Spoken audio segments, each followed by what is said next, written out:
Hello everyone, welcome to my channel. Today in this video, I am going to show you how to turn off Shopify notifications on your Android smartphone.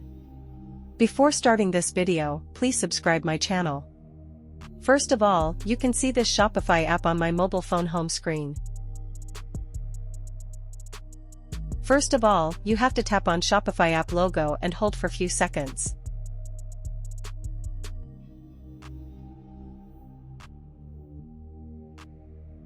After that, you have to click on this app info here. You can see you have to click on this app info.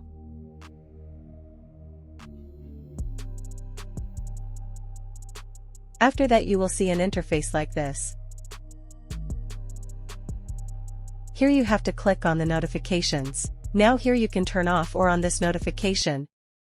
In this way you can turn off or on all Shopify notifications inside Android. Thanks for watching this video. Please subscribe my channel.